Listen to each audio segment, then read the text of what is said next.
함께 찬양합니다. 찬양집 497번입니다. 내가 어둠 속에서 찬양하겠습니다.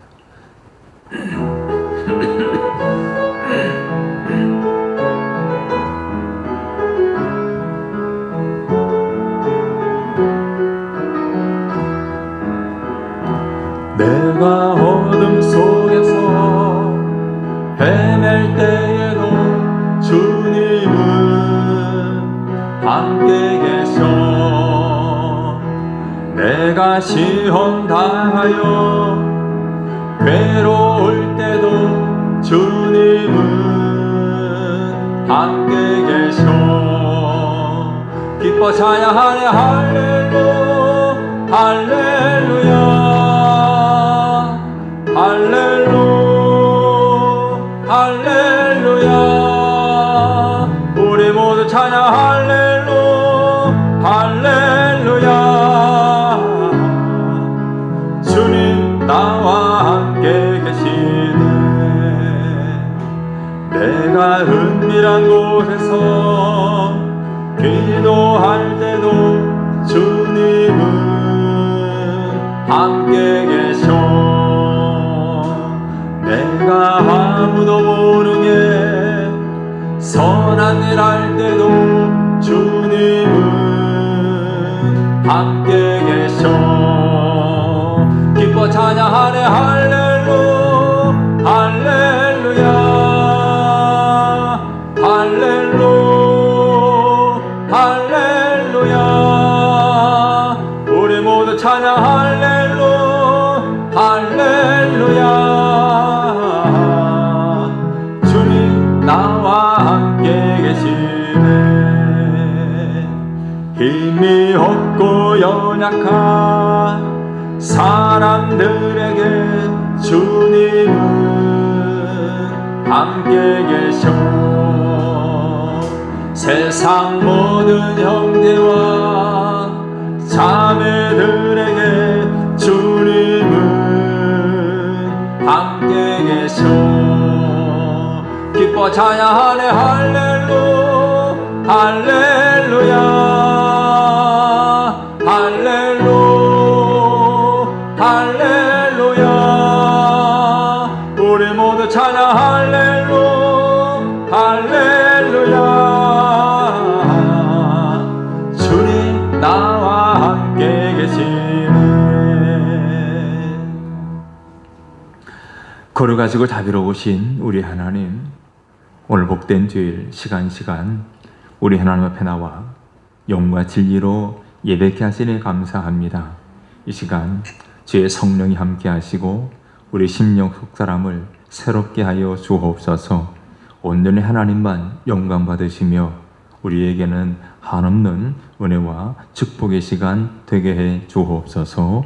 예수님의 이름으로 기도드리옵나이다. 아멘. 찬송가 258장 샘물과 같은 보혈은 찬양하겠습니다. 258장입니다.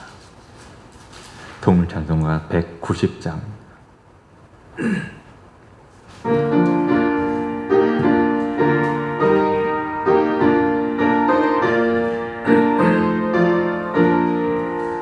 샘물과 같은 보혈은 주님의 보혈의 죄를 씻으며 정하게 되겠네. 정하게 되겠네. 정하게 되겠네. 보혈의 죄를 씻으며 정하게 되겠네. 저도 회개 하고서 보혈에 씻었네. 저 도적 같은 이 몸도 죄 씻기 원하네. 죄 씻기 원하네. 죄 씻기 원하네. 저 도적 같은 이 몸도 죄 씻기 원하네.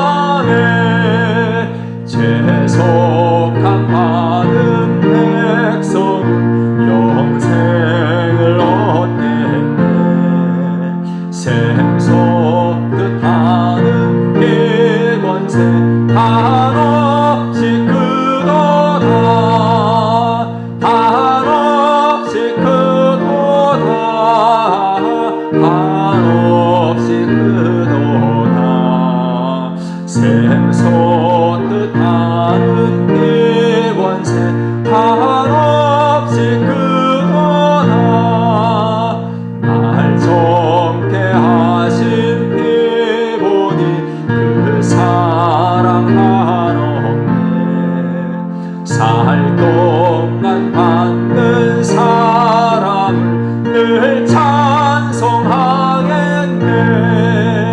늘 찬송하겠네. 늘 찬송하겠네. 살 동안 받는 사랑을 늘 찬송하겠네. 이후에 천국 올라가 더 좋은 노래로 날 구속하신 은혜를 늘 찬송하겠네. 늘 찬송하겠네. 늘 찬송하겠네. 날 구속하신 은혜를 늘 찬송하겠네. 아멘. 찬양지 932번 함께 찬양합니다. 당신은 지금 어디로 가나요? 932번.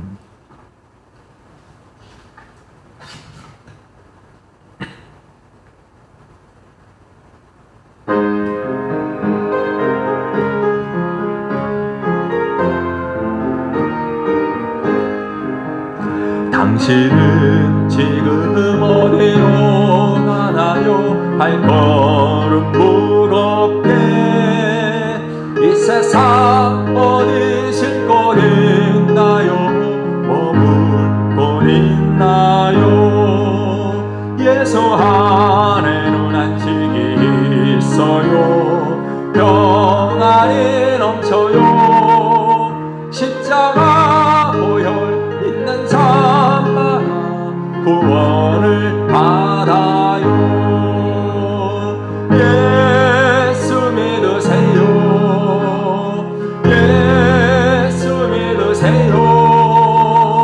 예수 믿으세요. 예수 믿으세요. 당신은 오늘 누굴 만났나요? 위로 받았나요? 이 세상 누가 나를 대신하여 목숨 버렸나요? 고통의 멍에 벗어버리세요. 예수 이름으로 마음 문 열고 주님 맞으세요. 기쁨이 넘쳐요. 예수 믿으세요. 예수 믿으세요. 예수 믿으세요. 예수 믿으세요. 예수를 믿고 새롭게 내니 기쁨이 넘쳐요. 어둠 버티고 새날이 되니 행복이 넘쳐요. 이전에 없던 평안을 얻으니 찬송이 넘쳐요. 샘솟는 기쁨 전해주어요. 예수 이름으로. 예수 믿으세요. 예수 믿으세요. 예수 믿으세요. 예수 믿으세요. 주를 믿는 자, 주를 믿는 자 그는 행복해요. 영원한 생명 얻으니 하나님 나라 그의 것이라. 어서 예수 믿으세요. 주를 믿는 자 그는 행복해요. 영원한 생명 얻으니 하나님 나라 그의 것이라. 어서 예수 믿으세요. 함께 통성으로 기도하겠습니다. 내게 고운 은혜를 베풀어 주신 하나님 감사합니다. 이제 주님 말씀을 따라 마지막 때에 성령이 충만하여 복음 증거에 영혼 증거의 사명 감당케 하여 주옵소서. 힘있게 예수 그리스도의 십자가의 복음을 증거하게 해 주옵소서. 우리 가정을 지켜주시고 믿음 한석에 든든히 서게 하여 주옵소서. 우리를 통하여 우리의 삶을 통하여 하나님의 영광만 나타나게 해 주옵소서. 함께 통성으로 기도하겠습니다. 살아계신 우리 하나님 아버지, 감사와 찬송과 영광을 드립니다. 하나님, 저희들을 사랑하셔서 죄와 사망에서 구원하시고 하나님의 자녀 삼아주시며 천국 백성 삼아주시니 감사합니다. 하나님, 땅까지 이르러 내 증되리라 주님 말씀하셨사오니 하나님, 우리에게 성령의 충만함을 허락하여 주옵소서. 성령의 권능을 허락하여 주옵소서.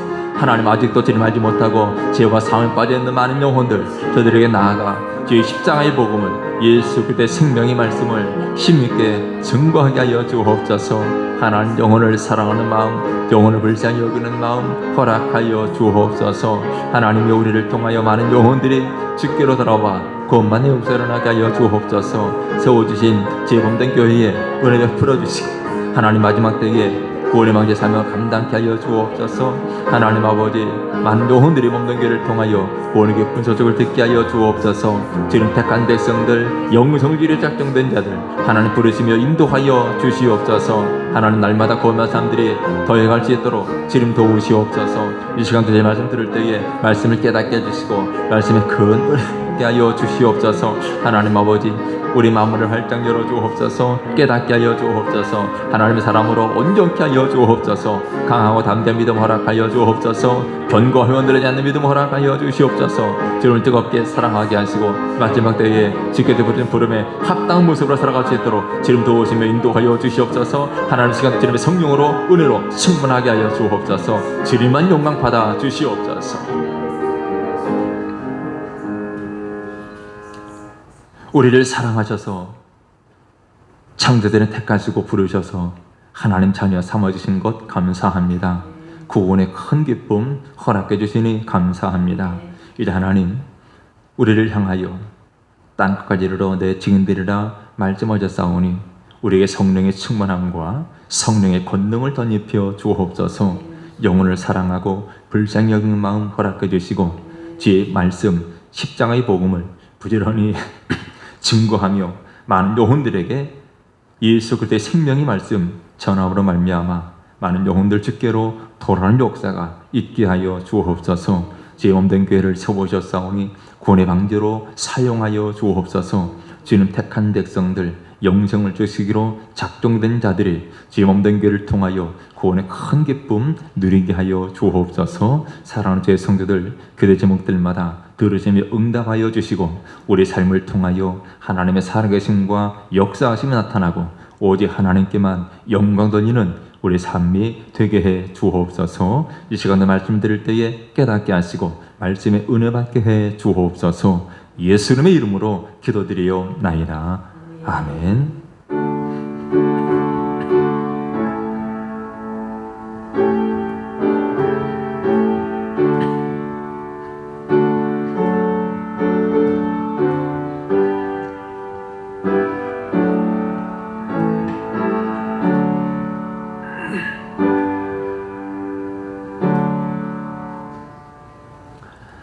함께 찬양합니다. 찬양집 266번입니다. 내일 일은 난 몰라요.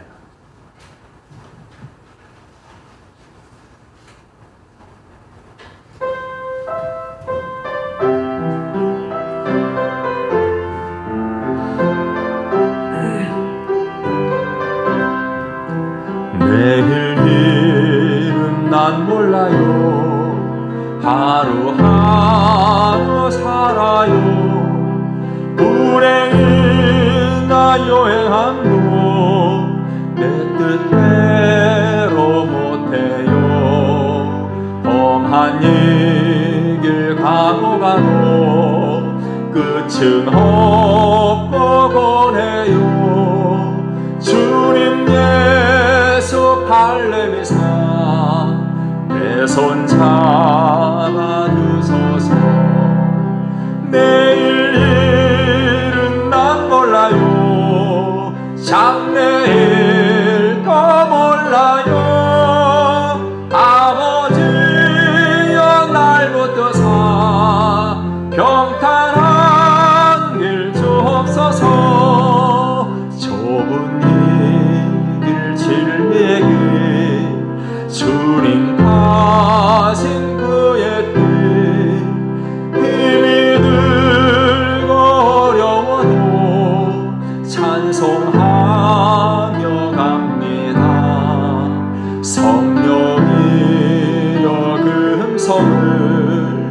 항상 들려주소서. 내 마음은 정했어요.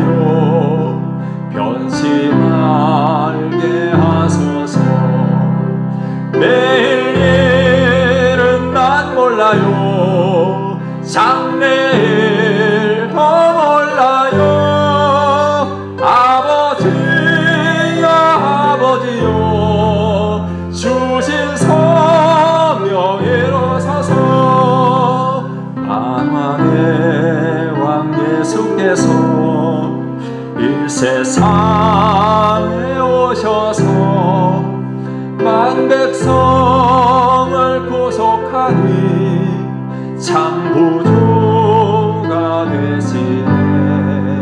순교자의 본을 받아 나의 믿음 지키고 순교자의 신앙 따라 이 복음을 전하세. 불과 같은 성령이여 내 맘에 항상 계셔. 천국 가는 그날까지 주여 지켜 주옵소서. 하나님 말씀 한꺼입니다. 느헤미야 13장입니다.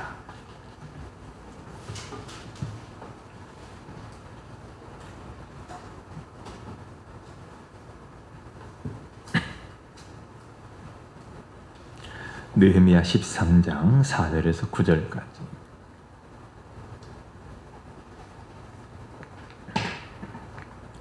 한 절씩 교독하겠습니다. 4절입니다. 이전에 우리 하나님의 전에 방을 맡은 제사장 엘리야십이 도비야와 연락에 있었으므로 도비야를 위하여 한 큰 방을 만들었으니 그 방은 원래 소재물과 유향과 그릇과 또 레위 사람들과 노래하는 자들과 문지기들에게 11조로 주는 곡물과 새 포도주와 기름과 또 제사장들에게 주는 거짓물을 주는 곳이라. 그때에는 내가 예루살렘에 있지 아니하였느니라. 바벨론 왕 아닥사스다 32년에 내가 왕에게 나아갔다가 며칠 후에 왕에게 말미를 청하고 예루살렘에 이르러서야 엘리야십이 도비야를 위하여 하나님의 전들의 방을 만든 악한 일을 안지라. 내가 심히 근심하여 도비야의 세간을 그 방 밖으로 다 내어 던지고 명령하여 그 방을 정결하게 하고 하나님의 전의 그릇과 소재물과 유향을 다시 그리로 들여 놓았느니라. 아멘. 이제 오늘은 느헤미야 마지막 장 13장을 함께 살펴보겠습니다. 우리가 지금까지 살펴본 느헤미야는 어떤 사람이었습니까? 느헤미야는 기도의 사람이었고 비전의 사람이었고 또 말씀의 사람, 선종의 사람, 섬김의 사람, 또 열정의 사람이었습니다. 무엇보다도 그는 위기 속에서 더욱 진가를 드러낸 믿음의 사람이었습니다. 자, 이 느헤미야는 이스라엘을 향한 하나님의 뜻을 실천하려는 비전을 가지고 아닥사스다 왕 20년에 예루살렘 총독으로 처음 부임했습니다. 총독으로 부임한 이후에 12년 동안 재직하면서 대적들의 끈질긴 방해와 위협에도 불구하고 무너진 성벽을 재건했습니다. 그 후로 계보와 증명에 따라서 백성들을 재조직하고 또 그들에게 적합한 임무를 맡겼습니다. 무엇보다도 에스라와 함께 말씀을 통해서 부흥을 경험한 이스라엘 백성들은 이제 하나님의 말씀에 따라서 하나님의 백성답게 살아보겠다라고 다짐을 했습니다. 그리고 이제 여호수아 이후로 약 1000년 동안 제대로 지키지 못했던 초막절 절기를 지키기도 했습니다. 그야말로 이스라엘에 회개 운동이 일어나고 기쁨과 감사가 충만해졌습니다. 또한 은혜를 체험한 백성들이 자진해서 하나님 앞에 11조와 온갖 예물을 드리게 되었습니다. 이제 오늘 본문의 내용은 느헤미야가 이제 잠시 예루살렘을 떠났다가 다시 돌아온 일이 있는데, 예루살렘을 떠났다가 다시 돌아와 보니 유다 사회가 이전의 모습으로 상당 부분 돌아간 것을 보게 됩니다. 때문에 느헤미야는 다시금 위기감을 느끼면서 개혁을 통해서 이스라엘 백성들의 삶을 하나님의 뜻대로 회복시키려고 힘을 쓰게 됩니다. 이 본문 13장에 나타나는 개혁은 느헤미야가 이제 처음 천국으로 왔을 때의 개혁과, 그리고 이제 또다시 부임해 왔을 때의 실시한 개혁으로 두 부분으로 나눌 수가 있습니다. 먼저 1절부터 3절의 내용은 느헤미야가 첫 번째 천국으로 부임해 왔을 때 실행했던 개혁의 내용들을 기록을 하고 있습니다. 우리가 지금까지 살펴본 내용들인데, 이때만 해도 성벽 낙성식을 마치고 아직까지 은혜가 충만하던 때입니다. 하나님의 말씀, 율법이 낭독되자 유다 백성들은 자기들이 율법대로 살지 못하고 있다라는 사실을 깨닫게 되었습니다. 특별히 1절 하반절의 말씀 보면 암몬 사람과 모압 사람은 영원히 하나님의 총회에 들어오지 못하리라, 이 말씀이 있는데, 바로 이 말씀을 들으면서 그들의 마음에 찔림을 받았습니다. 왜냐하면 이스라엘 백성들은 세상에서 구별된 삶을 살아야 했기 때문입니다.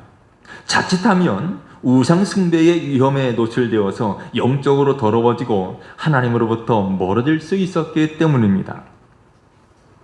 역사적으로 보면 이스라엘 백성들은 이방인들과 교제하면서 하나님 중심의 신앙에서 떠나 이방신을 섬기는 신앙으로 타락했기 때문에 하나님 그때그때마다 진노하셨고, 결국 이방신을 섬기는 우상 숭배로 말미암아 이스라엘이 멸망하게 된 겁니다. 이스라엘 백성들은 포로에서 돌아온 후에도 얼마간은 이방인들과 교제했습니다. 그래서 느헤미야가 개혁의 일환으로 취한 조치가 3절에 기록되었는데, 3절에 보면 이렇게 말씀합니다. 백성이 이 율법을 듣고 곧 섞인 무리를 이스라엘 가운데서 모두 분리하였느니라. 성령께서 말씀을 통해서 이스라엘 백성들을 책망합니다. 여기 보니까 백성들이 율법을 들었습니다. 그런 것 행한 일이 뭐냐면 섞인 무리를 이스라엘 가운데서 모두 분리했다라고 말하죠. 섞인 무리.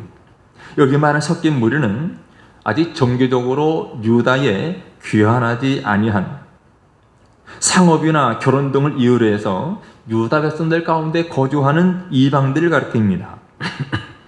이방인들이 유대인들과 같이 살면서 아직도 그들은 하나님을 알지 못하고 믿지 않는 우상을 숭배하는 사람들입니다. 그래서 그들을 섞인 무리라고 표현하는데, 앞서 1절에 표현한 암몬 사람들과 모압 사람들이 그들을 대표합니다. 그래서 그동안 여러 가지 인정 때문에 자기들과 함께 살아온 이들을 쫓아내는 것이 쉽지 않았지만, 이제 느헤미야는 하나님 말씀대로 순종해서 과감한 조치를 취합니다. 그리고 섞인 그 무리들을 이스라엘 가운데 모두 분리했다, 쫓아냈다라고 말하죠. 그러고 나서 이제 느헤미야가 이와 같이 첫 번째 개혁을 마치고 페르시아로 돌아가게 되었습니다. 그리고 이제 6절 말씀을 보면 이렇게 말씀합니다. 그때에는 내가 예루살렘에 있지 아니하였느니라 라고 말합니다. 어디 있느냐면 바벨론 왕 아닥다스다 32년에 내가 왕에게 나아갔다가 며칠 후에 왕에게 말미를 청하고, 느헤미야가 며칠 후에 왕에게 말미를 청하였다라고 나와 있는데, 여기 말하는 며칠은 실상은 1년 정도 경과된 후였습니다. 느헤미야가 예루살렘을 비운 동안 약 1년 동안 유대 사회가 상당 부분 엉망이 되어 있었습니다. 대적들은 지난 12년 동안 애써 이루어놓은 계획들을 망쳐놓았습니다. 그래서 느헤미야가 1년 만에 다시 돌아왔을 때 느헤미야는 모든 것들을 처음부터 다시 시작해야 했습니다. 그래서 느헤미야는 또다시 개혁을 추진하게 된 거죠. 그래서 4절부터 언급되는 이 내용은 느헤미야가 두 번째 총독으로 부임한 후에 수행한 개혁들입니다. 자, 그러면 총독으로 재부임한 느헤미야가 어떻게 개혁을 추진합니까? 자, 한 가지는 성전의 기능을 회복시킨 일입니다. 하나님의 성전을 성전답게 만드는 일이죠. 자, 느헤미야가 총독으로 있었을 때는 대적들의 도전을 잘 막아냈습니다. 하지만 느헤미야가 예루살렘을 떠난 후에 느헤미야가 없는 동안에는 유대인 어느 누구도 대적들을 제대로 통제하지 못했습니다. 자, 그러는 사이에 도비야라는 사람, 이 도비야가 예루살렘에서 자기의 영향력을 넓혀갔습니다. 여러분, 이 도비야가 어떤 사람입니까? 도비야는 산발랏과 함께 느헤미야를 대적하는 대표적인 인물이었습니다. 느헤미야를 죽이려는 음모를 꾸몄을 뿐만 아니라 유대인 지도층 인사들까지 포섭해서 느헤미야를 공경에 빠뜨리려고 했던 인물입니다.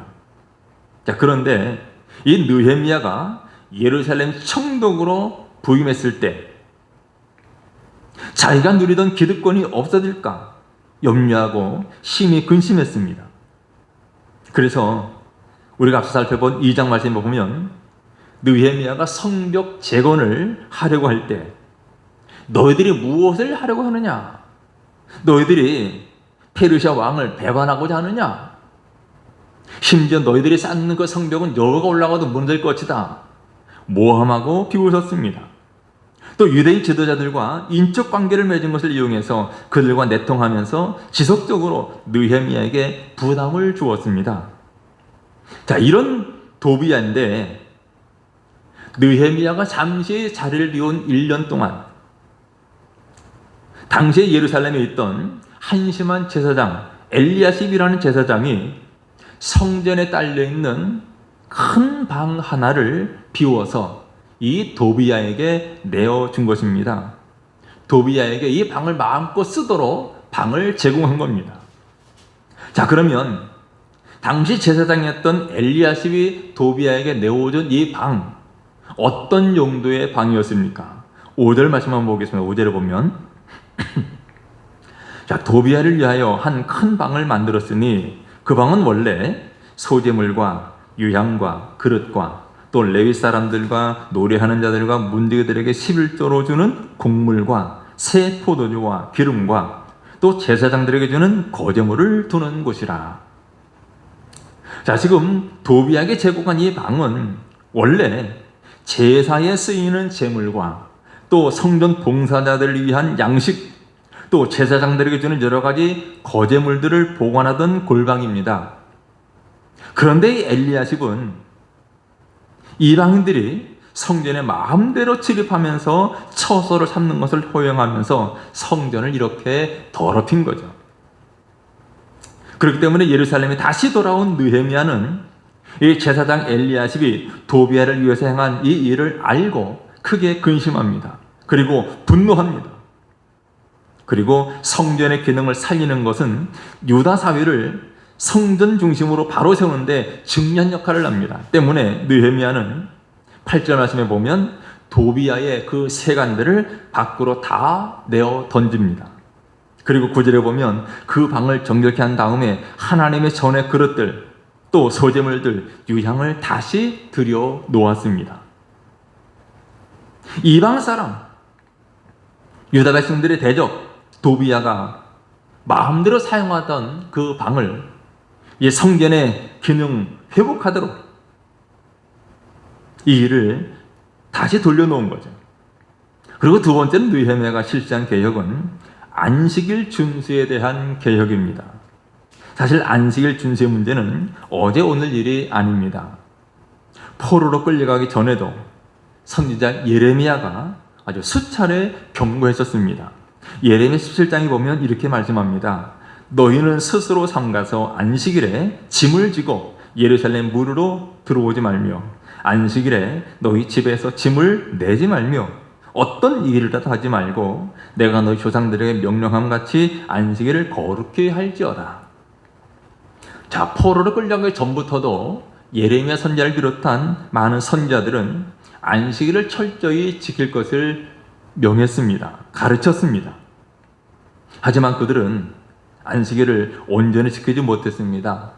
또 하나님 앞에 온갖 죄를 범함으로 말미암아 바벨론에 멸망을 했는데 70년 만에 포로로 잡혀갔던 그들이 귀환을 하게 되죠. 그런데 포로에서 돌아와서도 70년 만에 귀환했어도 안식일에 대한 그들의 자세가 제대로 바뀌지 않았습니다. 자, 15절 말씀 보면 어떤 일이 일어납니까? 유대인들은 안식일에 술들을 받고 곡식단을 나귀에 실어 운반하면서 포도와 무화과와 여러 가지 짐을 지고 안식일에 예루살렘에 들어와서 음식을 팝니다. 또 16절에 보면 이방 사람 두로 사람도 예루살렘에 살면서 안식일에도 물고기와 여러 가지 물건들을 팝니다. 그래서 17절 하반절에 보면 느헤미야는 먼저 지도자를 소집해서 물건을 사고 팔면서 운반하도록 허락한 것을 꾸짖죠. 뭐라고 합니까? 너희가 어찌 이 악을 향하여 안식일을 범하느냐라고 말해요. 그리고 18절에 보면 느헤미야는 안식일을 제대로 지키지 않은 것이 얼마나 큰 죄악인가를 일깨워줍니다. 또한 19절에 보면 성문마다 신복들을 세워서 안식일 전날 해질 때에 성문을 닫고 안식일이 지나기 전에는 성문을 열지 않게 하므로 안식일에 아예 장사꾼들이 짐을 가지고 들어오지 못하도록 했습니다. 또 20절, 21절에 보면 일부 장사꾼들이 안식일에 성 밖에서 잠을 자면서 때를 기다리니까 그들을 체포하겠다고 경고해서 다 쫓아내버립니다. 그러고 나서 22절에 보면 레위 사람들에게 말합니다. 몸을 정결하게 하고 와서 성문을 지키려 안식일을 거룩하게 하라. 성문을 지키라 라고 말하죠. 성문을 지키는 목적이 물론 외부 대적들로부터 성을 보호함이라기보다는 이렇게 안식일마다 장사꾼들이 찾아와서 안식일을 지키지 못하게 하니까 아예 그들을 차단하기 위한 목적으로 안식일을 거룩하게 지키기 위해서 성문을 통제하라는 겁니다. 이처럼 느헤미야는 안식일 준수에 대한 개혁을 실시하고 세 번째로 중요한 것은 민족의 정체성을 회복시킨 일입니다. 자, 포로 귀환 시대에 유다가 처리해야 될 가장 어려운 문제 중에 하나가 이방인과의 결혼 문제였습니다. 자, 1차 귀국 당시에 백성들이 언약한 조항 중에 우리들의 딸은 이 땅 백성에게 주지 아니하고 또 우리 아들들을 위해서 저희들의 딸 데려오지 않겠다. 이렇게 약속했지만 이방인과의 결혼은 계속되었습니다. 그런데 느헤미야에게 칭욕을 준 것은 유다 사람들이 아스돗과 암몬과 모압의 여자들과 결혼했는데 그 자녀들 태반이 아스돗 말과 그 밖에 다른 말은 하면서도 유다 말을 할 줄 모른다는 것이죠. 자, 24절을 한번 보겠습니다. 24절. 자, 그들의 자녀가 아스돗 방언을 절반쯤은 하여도 유다 방언은 못하니 그 하는 말이 각 족속의 방언이므로 라고 말을 해요. 무슨 말입니까? 유대인들이 많은 이방들과 결혼을 했습니다. 많은 이방 여인들이 유대인 남자들과 결혼했는데 대부분 자녀 교육은 엄마가 시키죠. 엄마와 함께하는 시간이 많습니다. 그런데 이방 여인들이 들어와서 아이를 낳고 아이를 키우는데 자녀들은 그 이방 나라 엄마의 말을 듣고 배웁니다. 그러니까 실제적으로 이 아이들이 엄마가 쓰던 나라의 말은 하면서 자기 모국어 유다 말은 하지 못했다라는 겁니다. 이것은 유다 사회로서는 하나의 위기가 아닐 수가 없습니다. 이렇게 이방 사람들과 결혼을 금한 것은 단지 혈통의 순수성을 보존하기 위한 것보다는 이런 여호와 신앙에서 떠나지 못하게 하기 위함입니다. 그런데 자기 나라 말, 유다 방언을 히브리 말을 하지 못하면 하나님의 말씀을 읽을 수도 없습니다. 들을 수도 없습니다. 그래서 25절에 보면 느헤미야는 이런 사태의 심각성을 의식하고 그 부모들을 책망하면서 저주하고 또 몇 사람들을 때리고 그 머리털을 뽑고 다시는 그들의 자녀들을 이방 사람과 결혼시키지 않겠다고 하나님의 이름으로 맹세를 시킵니다. 그리고 또 이제 28절 말씀 보면 당시 대제사장 엘리야십의 손자인 요이아다, 그의 아들 가운데 한 사람이 대적의 우두머리인 산발랏의 사위가 되었습니다. 이건 역시도 매우 수치스러운 일이죠. 대제사장의 자손이 이방 사람, 그것도 대적의 우두머리인 산발랏의 사위가 되었다. 두 가문이 서로 하나가 되었다는 말이죠. 자, 제사장의 결혼에 관한 법률은 명백하게 이를 금하고 있습니다. 레위기 21장에 보면 이렇게 말씀했습니다. 대제사장은 자기 백성 중에서 처녀를 취하여 아내를 삼으라 그랬습니다. 이방인과 결혼하지 말라는 거죠. 그의 자손이 그의 백성 중에서 속되게 하지 말아라. 적어도 제사장은 자기 백성들 가운데 처녀를 취해서 아내를 삼게 하고 이방인과 결혼해서 속되게 해서는 안 된다라고 분명하게 말씀했습니다. 그런데 엘리야십은 대제사장의 직권을 남용한 죄, 또 성전을 더럽히는 신성 모독의 죄를 범하고 만 거죠. 때문에 느헤미야는 관련자들을 즉각 쫓아냈습니다. 또 30절에 보니까 성전에 섬길 제사장과 레위 사람들을 새로이 세웠다라고 말씀합니다. 자, 이와 같은 느헤미야가 보여준 개혁.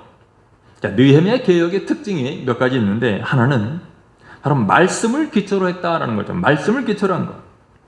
자, 느헤미야의 개혁은 하나님의 말씀으로부터 시작됩니다. 자, 이방인들을 떠나보냅니다. 쫓아보냅니다.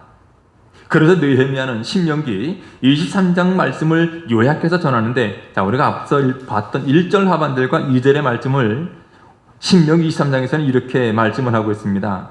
암몬 사람과 모압 사람은 여호와의 총회에 들어오지 못하리니 그들에게 속한 자는 10대뿐 아니라 영원히 여호와의 총회에 들어오지 못하리라. 그들은 너희가 애굽에서 나올 때에 떡과 물로 너희를 길에서 영접하지 않냐고 메소보다미아의 부돌 사람 부올의 아들 발람에게 뇌물을 주어 너희를 저주하게 하려 하였으나 내 하나님 여호와께서 너를 사랑하심으로 내 하나님 여호와께서 발람의 말을 듣지 아니하시고 내 하나님 여호와께서 그 저주를 변하여 복이 되게 하셨나니 내 평생에 그들의 평안함과 형통함을 영원히 구하지 말지니라. 자, 이방 나라 사람들을 절대로 여호와의 총회에 들이지 말라는 거죠. 특별히 암몬 사람과 모압 사람들을 지목을 하고 있습니다. 때문에 느헤미야는 신명의 말씀을 인용해서 모압 사람과 암몬 사람들을 쫓아보낸 겁니다. 그러나 백성들은 낭독되는 말씀을 들으면서 자신들의 삶을 또 그 말씀에 비춰봅니다. 안식일을 지키게 하면서 유다의 패망과 포로됨이 안식일을 제대로 지키지 않았던 데서 온 것임을 상기시키면서 앞으로도 계속 안 지키게 되면 하나님의 진노가 더 심해질 것이라고 경고합니다. 민족의 정체성을 회복하려고 느헤미야는 무엇보다 이방인과의 결혼 때문에 하나님께 범죄한 예로 솔로몬 왕을 예로 듭니다. 26절 27절의 말씀입니다. 자, 솔로몬은 하나님 사랑을 많이 받았습니다. 또 하나님께로부터 특별한 지혜를 받은 사람입니다. 하지만 이방 여인들을 아내로 맞아들이는 말미암아 결국은 이방 여인들의 영향을 받아서 이스라엘의 우상 숭배가 만연하게 되고 말았습니다. 열왕기상 11장에 보면 이렇게 말씀합니다. 왕은 후궁이 700명이요 첩이 300명이라 그의 여인들이 왕의 마음을 돌아서게 하였더라. 솔로몬의 나이가 많을 때에 그의 여인들이 그의 마음을 돌려 다른 신들을 따르게 하였으므로 솔로몬이 마음을 돌려 이스라엘 하나님 여호와를 떠남으로 여호와께서 그에게 진노하시니라. 하나님께로부터 많은 사랑과 은혜를 입은 솔로몬이지만 역시 그도 이방 여인들을 아내로 맞아들임으로 말미암아 그들이 섬기는 온갖 우상들을 숭배하게 되었고 그로 말미암아 하나님의 진노를 받았습니다. 결국 솔로몬이 죽고 나서 나라가 남유다와 북이스라엘로 나뉘게 되었죠. 두 번째, 느헤미야는 개혁을 추진하면서 기도를 추진력으로 삼았습니다. 느헤미야서는 예루살렘이 황폐하게 되었다라는 소식을 듣고 느헤미야가 울며 기도하는 장면으로 시작됩니다. 1장 4절 말씀을 보면 느헤미야는 예루살렘 소식을 듣고 펑펑 울면서 하나님 앞에 기도하는 모습을 볼 수가 있는데 이제 느헤미야 마지막 장 13장 마지막 절 31절에도 보면 느헤미야는 이런 기도로 마무리를 짓습니다.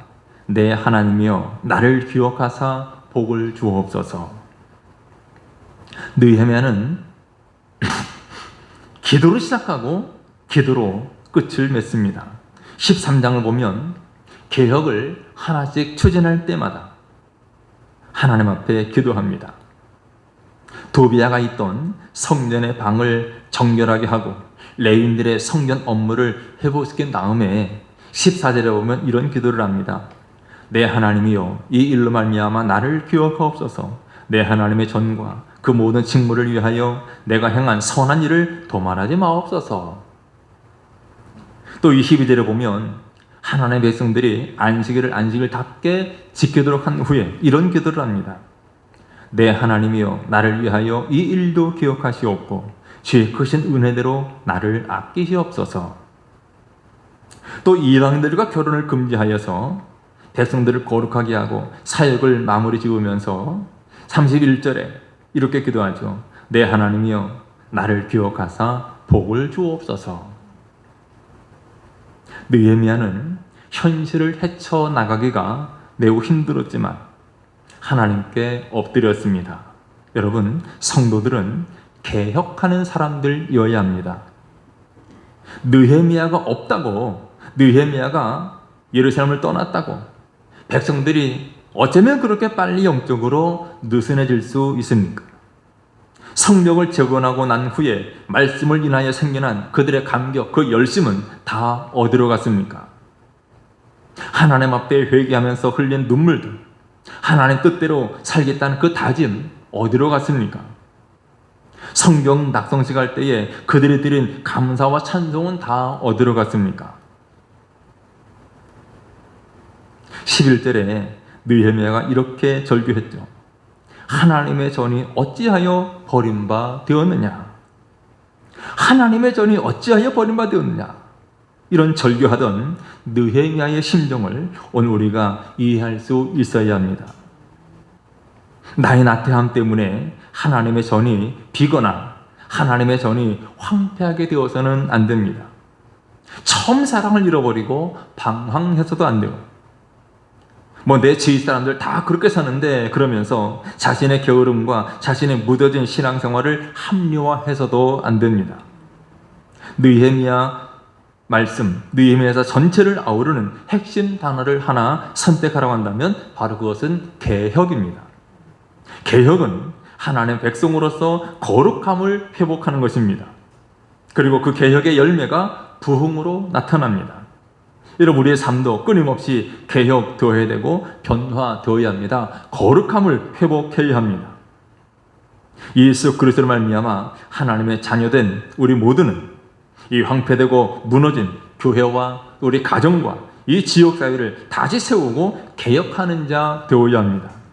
우리 삶의 현장, 우리 신앙생활이나 또 가정이나 또 자녀들이나 직장에서 깨어지고 무너진 또 부서진 부분들 회복하고 또 변화시키고 새 바람을 일으켜야 합니다. 여러분, 주님과의 관계가 올바르게 됨으로 우리 주님 주시는 지혜와 능력으로 우리 삶 속에서 풍성한 열매를 맺어서 하나님께는 영광이요 또 이웃에게는 살아계신 예수 그리스도를 보여주는 여러분 되시기를 제 이름으로 축원합니다. 기도하겠습니다. 존귀하신 우리 하나님, 하나님의 마음을 품게 해 주옵소서.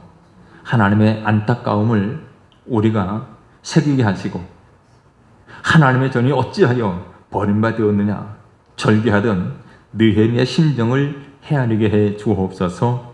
날마다 끊임없이 하나님의 말씀과 기도로 우리 삶을, 우리 내면을 변화시키고 개혁하고 우리로 인하여 우리 가정이 또 우리가 머무는 직장이 또 우리의 이웃이 우리 주변이 변화되는 놀라운 역사가 일어나게 해 주옵소서.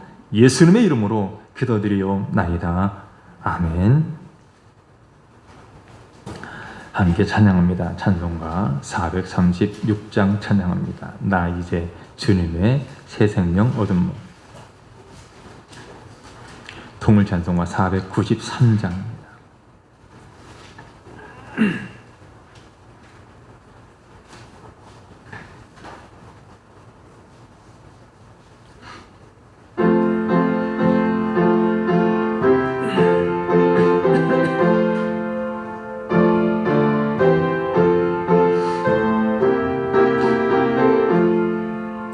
나 이제 주님의 새 생명 얻은 것 옛 것은 지나고 새 사람이로다. 그 생명 내 맘에 강같이 흐르고 그 사랑 내게서 해같이 빛난다. 영생을 누리며 주 안에 살리라. 오늘도 내일도 주 함께 살리라. 주 안에 감추인 새 생명 얻으니 이전에 줬던 것 이제는 감한다. 하늘의 은혜와 평화를 맛보니 찬송과 기도로 주 함께 살리라. 영생을 누리며 주 안에 살리라. 오늘도 내일도 주 함께 살리라. 산천도 초목도 새것이 되었고 죄인도 원수도 친구로 변한다. 새 생명 얻은 자 영생을 누리니 주님을 모신다. 새 하늘 이루나. 영생을 누리며 주 안에 살리라. 오늘도 내일도 주 함께 살리라. 주 따라가는 길 험하고 멀어도 찬송을 부르며 뒤따라가리라. 나 주를 모시고 영원히 살리라. 날마다 섬기며 주 함께 살리라. 영생을 누리며 주 안에 살리라. 오늘도 내일도 주 함께 살리라. 이제는 우리 주 예수 그리스도의 은혜와 하나님 아버지의 극진하신 사랑과 성령님의 감화와 감동, 위로 교통하심이 사랑하는 모든 성도들 머리머리에와 저들의 가정과 직장과 생업과 학업 위에 주의 몸된 교회와 이 나라 민족 위에 영원토록 함께 있을지어다. 아멘.